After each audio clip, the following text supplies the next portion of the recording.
perhaps like me, you have a better than average $. #it detector. I quit church at age 12 because I couldn't take the nonsense anymore. Sunday morning cartoons taught me more about life than the Sunday service ever did. The things they wanted me to believe in church were outrageous. In the number one spot was that magic was real. Seriously? They want me to think magic is real?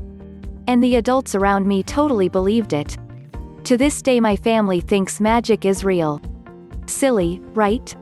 Gods are generally described as having unnatural powers, from the rather benign but impressive water turns to wine, to limitless powers such as creating universes and setting up physical laws that this god can break anytime it desires.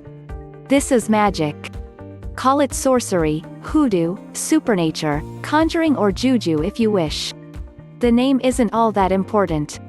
God supposedly has the power to change the state of natural matter based on his desire to do so. In all other contexts, we call this power, magic. And this magic applies just as much to the fictional characters of Merlin, Doctor Strange and Gandalf as it does to any past or current popular god.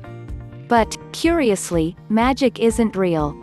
It wasn't real 10,000 years ago, it's not real today, and magic wasn't real at any point in between. Magic is the cornerstone of all superstition, the glue common to all superstitious beliefs. Voodoo and witchcraft, vampires and werewolves, goblins and angels, miracles and exorcisms, even Christianity, Islam, and other religions around the globe.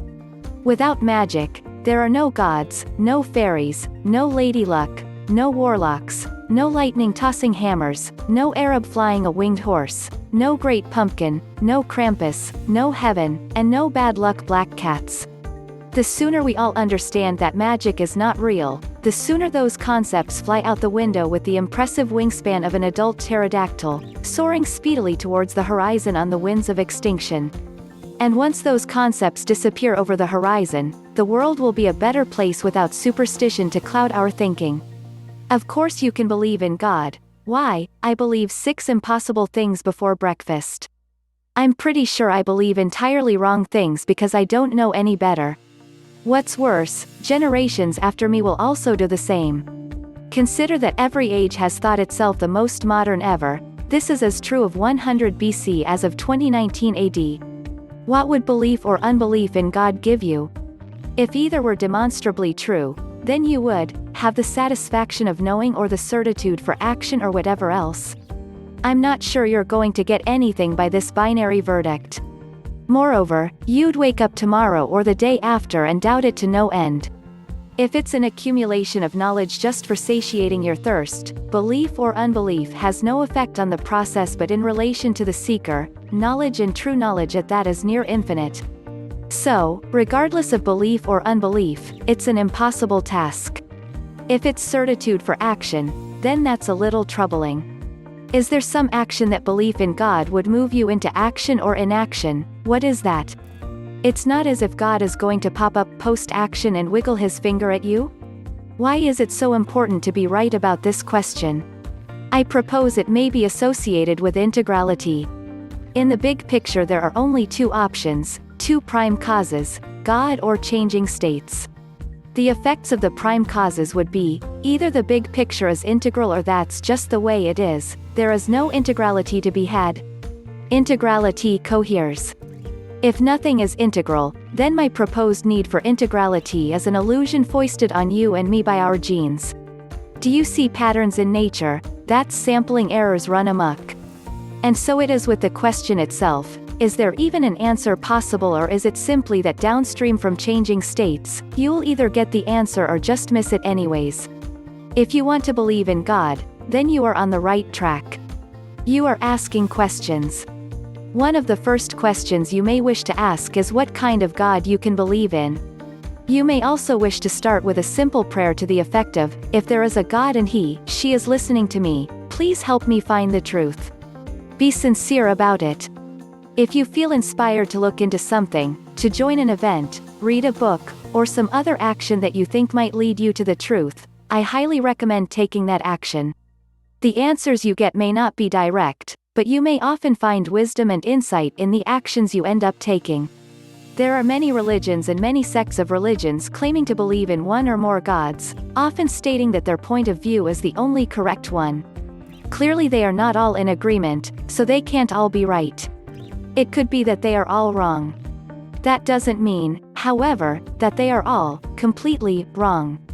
I think if you start to look at many different religious philosophies, you may begin to see some commonalities.